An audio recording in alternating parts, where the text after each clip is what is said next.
सिंधुदुर्ग जिल्हा परिषदेमधील जो निकाल लागला आहे तो आम्ही स्वीकारलेला आहे. शिवसेना उद्धव बाळासाहेब ठाकरेंच्या पक्षाच्या वतीने हा पराभव आम्ही मान्य केलेला आहे.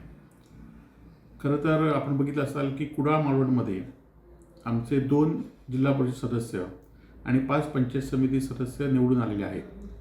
आणि अमरसेन सावंत, रमाकांत तांबणेकर, रेडकर मॅडम, कृष्णा धुरी, नंतर समीर लब्दे हे आमचे उमेदवार थोडक्या मताने या ठिकाणी पराभूत झालेले आहे. तरी पण पराभव असतो आणि तो पराभव आम्ही स्वीकारलेला आहे. परंतु आपण संपूर्ण या कुडाळ मालवण मतदारसंघातला आपण बघितलं असाल की शिवसेना अनेक अपुऱ्या ताकदीनिशी लढली.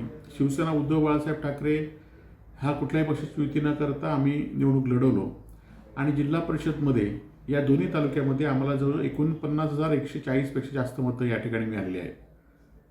शिंदे गटाकडे एवढी ताकद असून, त्यांचे आमदार असून, खासदार असून, पालकमंत्र्यांचे भाऊ असून सुद्धा शिंदे सेनेला या दोन्ही तालुक्यामध्ये फक्त 50,120 मतं मिळालेली आहेत.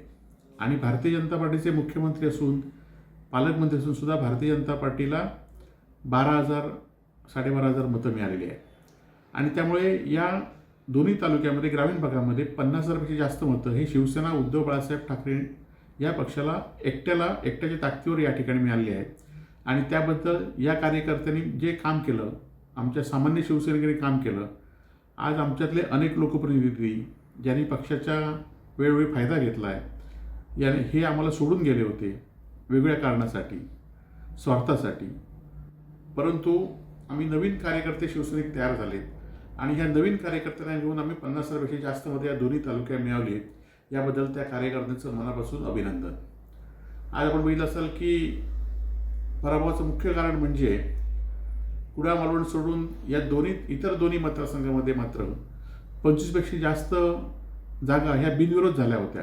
आणि त्यामुळे मतदारांचं मानसिक खच्चीकरण झालं होतं. आणि जे सत्ताधारी होते ते सातत्याने हाच आरोप करत होते की आमच्या 25 जागा बिनविरोध आल्या आहेत, त्यामुळे ह्यांना तुम्ही निवडून देऊन काही फायदा होणार नाही. त्याचा खरं तर मोठा फटका आम्हाला बसला. आपण बघित असाल की वेगवेगळी पत्र निवडणुकीच्या कालावधी देण्यात आली, वेगवेगळी आश्वासनं देण्यात आली. जे आमचे कार्यकर्ते उमेदवार होते त्या उमेदवारांना वेगळी आमिषे देण्यात आली. जे उमेदवार होते त्यांच्या चौकशी लावण्यात त्यांना वेगळं दबाव टाकण्याचा प्रयत्न केला. परंतु हे सगळे कार्यकर्ते राहिलेत आणि आम्ही 50,000पेक्षा जास्त मतं घेऊ शकलो.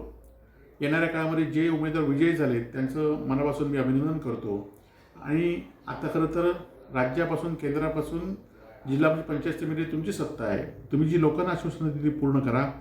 ती पूर्ण करत असताना जे सहकार्य लागेल ते आम्ही विरोधी पक्ष म्हणून करू.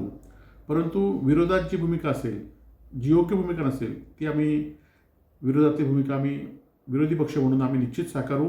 आणि आमची लढाई यापुढच्या काळामध्ये सुद्धा, निष्ठावंतांची लढाई, सिंधुदुर्ग जिल्ह्याच्या स्वाभिमानासाठी, सिंधुदुर्ग जिल्ह्यातल्या जनतेसाठी आमची लढाई यापुढच्या काळामध्ये सुद्धा चालू राहील. आपल्याला सर्वांचं, मतदारांचं मनापासून आभार.